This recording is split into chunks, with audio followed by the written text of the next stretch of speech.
Combate à adoção ilegal. Poder Judiciário registra 5 casos em Alagoas e reforça a campanha contra o crime. Parceria entre Corregedoria e Exército. 200 armas são entregues para serem destruídas. E ainda, violência urbana no papel. Concurso de redação promovido pela ESMAL mobiliza estudantes da rede pública de educação. Essas e outras notícias agora, no Em Dia com a Justiça.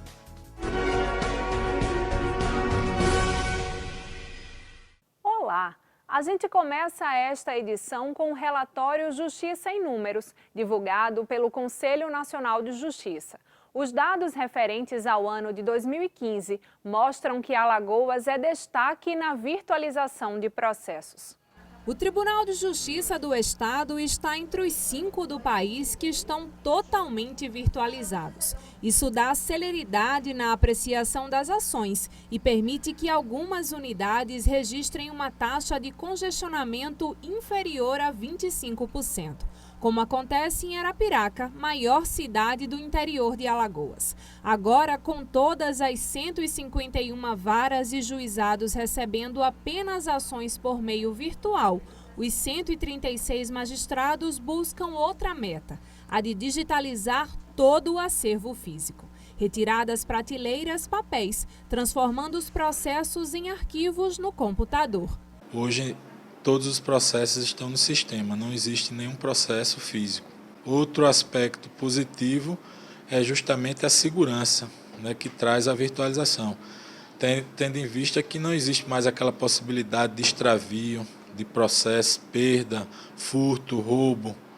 Mas o tribunal ainda busca melhorar outros índices. Um deles é o de casos pendentes. Há mais de 476 mil processos aguardando apreciação.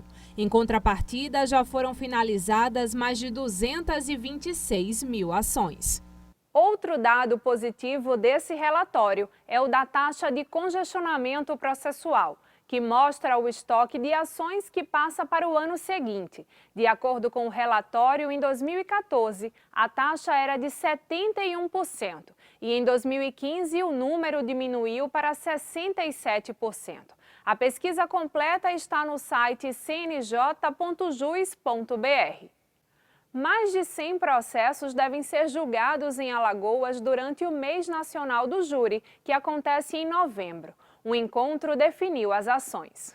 Integrantes do Comitê Permanente de Mobilização das Metas da Estratégia Nacional de Justiça e Segurança Pública, ENASP, se reuniram para divulgar os dados referentes às atividades que serão desenvolvidas no Mês Nacional do Júri, que acontece em novembro. Esse mutirão nós já vamos fazê-lo pela 3ª vez. Anteriormente era um mutirão semanal, agora vai ser um mutirão mensal.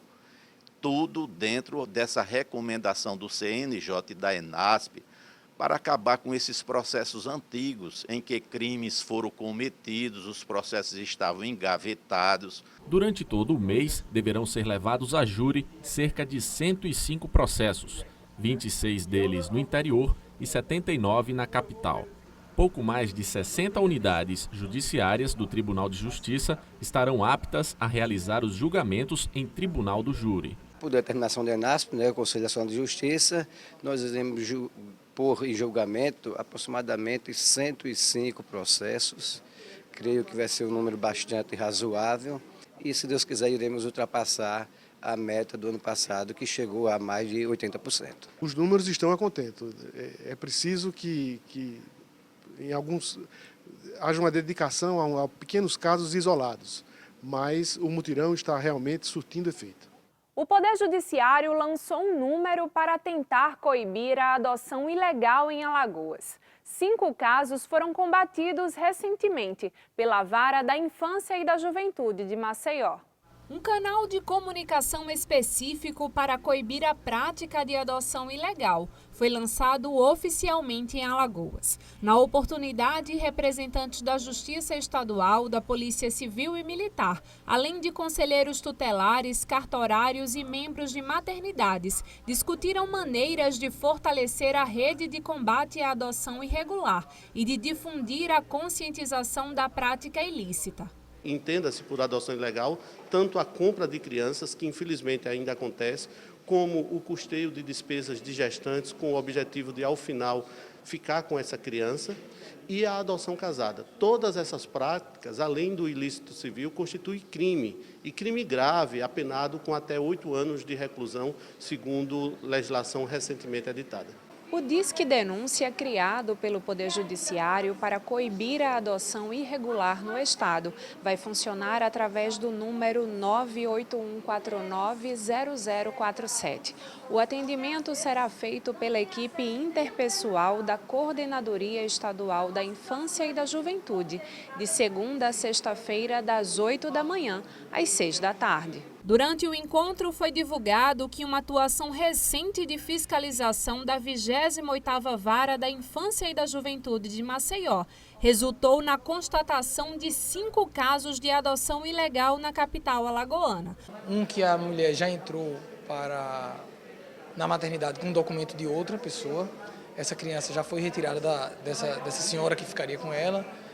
Foi já encaminhada para a família substituta, para a primeira pessoa que está cadastrada, e a pessoa está respondendo ao processo criminal. O outro foi uma que entrou na maternidade e já tinha um contrato de guarda. Evidentemente que guarda se discute em ação judicial, não através de contrato, não é uma mercadoria, mas ela já tinha um contrato de guarda. E nesse caso, nós orientamos a mãe disse que realmente queria estar com o filho, que foi um equívoco dela, que reconheceu que errou, mas queria estar com o filho. Essa mãe está sendo acompanhada pela psicóloga e pela assistente social e permanece com o filho. Para o juiz Ney Alcântara, que também integra a coordenadoria, toda vez que a adoção é feita fora do cadastro, prejudica aqueles que tentam adotar legalmente uma criança. Muitas vezes escondido através de uma caridade. Eu estou fazendo um bem àquela criança porque o pai e a mãe não têm condições de criá-la. Mas isso é um pensamento totalmente equivocado, onde nós precisamos intervir. O Judiciário entregou 200 armas oriundas de crimes para serem destruídas pelo Exército Brasileiro. O armamento vai seguir para Recife. A entrega dos armamentos aconteceu no pátio do 59º Batalhão de Infantaria Motorizado do Exército, localizado no Farol. A ação é o resultado de uma parceria entre o Poder Judiciário de Alagoas, através da Corregedoria Geral de Justiça, e o Exército Brasileiro. Nessa gestão, entregamos aproximadamente entre 600 e 800 armas, mas ela vem sendo realizada desde gestões anteriores. O armamento estava no Centro de Custódia de Armas e Munições, aguardando a liberação, que só ocorre quando o processo relacionado a essas armas está com trânsito em julgado, ou seja, quando está encerrado. Ao todo foram entregues 200 armas, dentre elas revólveres, pistolas, espingardas. Todas elas serão encaminhadas para Recife, onde serão totalmente destruídas.